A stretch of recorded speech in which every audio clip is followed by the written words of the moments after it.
Alright guys, so as you can see, putting on the big turbo today. It's gonna be like a little walkthrough. It might be in parts, so I might do this in parts. If you're wondering, turbo. So I got it right there. It's a GTX 3076R with the 38mm wastegate hot side housing, and the cold side housing doesn't have the internal wastegate, so this is actually an external wastegate setup. And then I got the dump tube right here, which I don't know if it's gonna fit properly.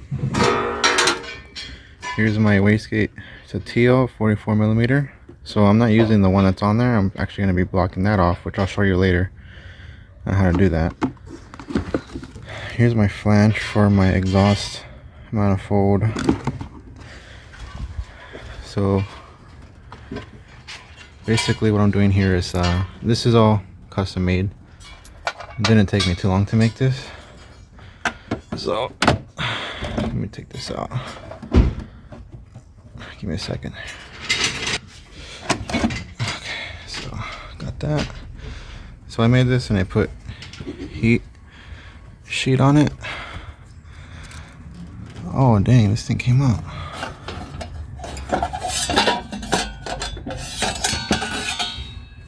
So I had the car running earlier. This should be out. I don't have any of the bolts on here, but I'm remove all these bolts if you saw on the stock one. It's fairly simple. I have other videos on my channel if you guys want to look into for reference.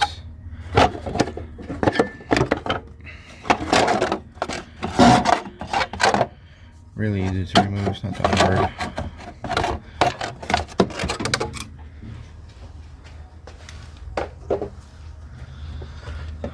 So I'm removing this stock exhaust manifold. It's going to be pretty difficult to get all the viewing angles on the bolts, but of course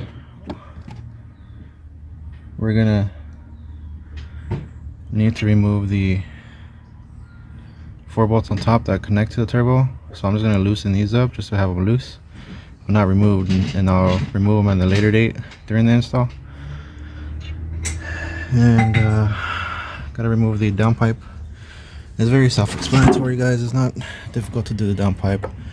I have a video on that you guys could go reference off of. And then as far as the, see if I could get this. See if I could get this on here. So you have all these studs here with that star head. We're gonna have to remove those. There's 2 right there, 2 more over here. And then we got those guys right there. So you can see the nut. So we're gonna remove the nut. You got more over here. So all those nuts have to get taken off to remove this exhaust mani. And then my EGR is not connected, but since I'm here, I might as well just put my EGR delete on there.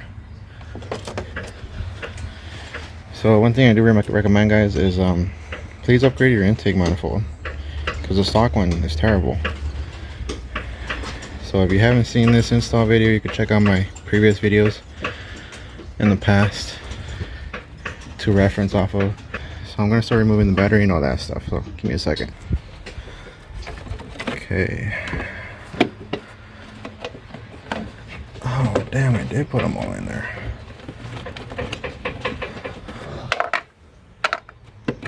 Hold on, guys. Alright guys, so as you can tell, I'm not on the stock stuff, but I have some stock, I guess you could say. You consider the turbo. So I got my lines off, intakes out. This is gonna be for sale if anyone's interested.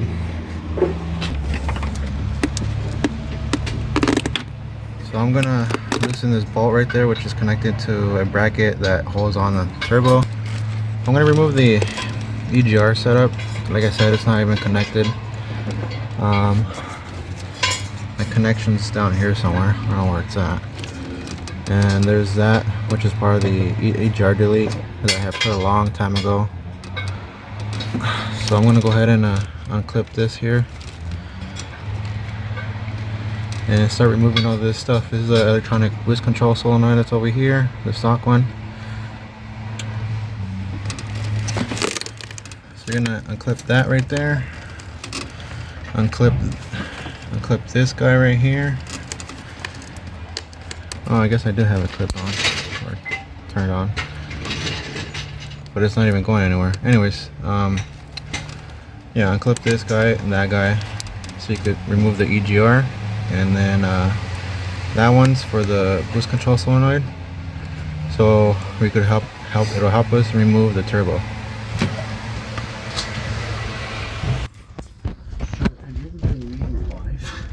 Alright guys, so if you're removing your EGR, it should be just 2 bolts if I'm not mistaken.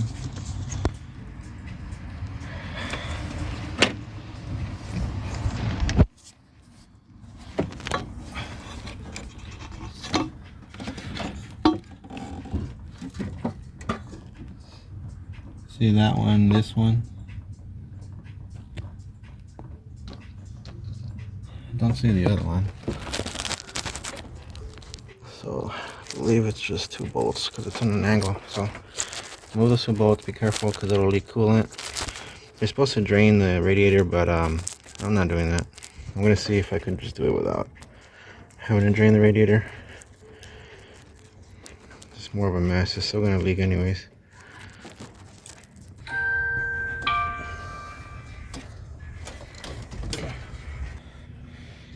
Okay, so for the EGR delete, I always recommend putting this to help seal the threads and the grooves. And yeah, so just keep in mind that you will have coolant leaking from the EGR spot. Now hopefully that stock gasket's still functional. If not, then I'll have to take it off and add some gasket maker on there. But for the time being, it's working. So to have a better access, guys, remove this shield to the booster on the brake booster. You have that bolt, this bolt, you have that bolt right there.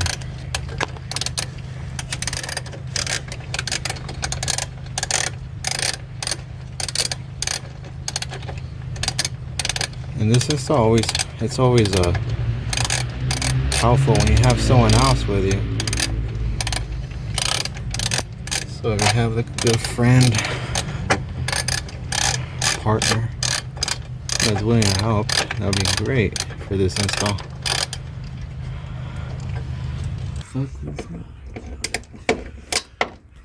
Okay guys, so there's like a heat shield that goes behind the right behind where the firewall is at, that connects to the top of the exhaust manifold.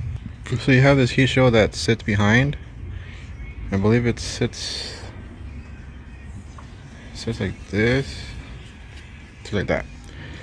So you have all those 3 bolts that you remove to help you get to or have access to those top bolts on top of the exhaust manifold to turbo.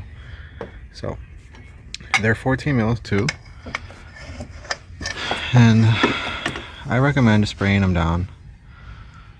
And then if you have this idea just like that, you'll break them.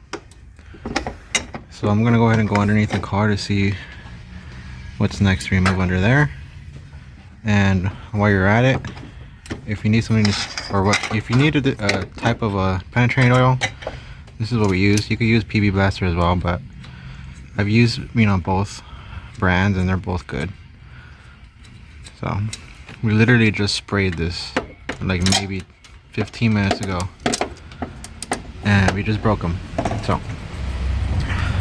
I'm gonna go ahead and go underneath the car now and start removing the old drain line. And I think there's a cooling line under there too that we gotta take out. That work? Yeah.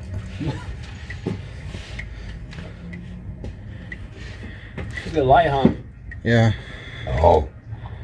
Alright guys, so this is the oil drain. So you have 2 bolts right there. And then I'm gonna go ahead and remove the top side as well, which is that one right there. And then you have this bracket. So you have this bracket right here. You gotta take off 1 bolt. I'm just gonna take the whole thing off, to be honest with you. So you got that bolt. You have a bolt over there, and then you have that bolt right there, right on top. And I believe we might be good. I do have to remove the, I can't see the banjo bolt for the bottom side. Well, you have this coolant line right there. You gotta take off too. That one right there. So you gotta take that coolant line off, and we should be good. I might be missing where the, I can't see where the other ones are. The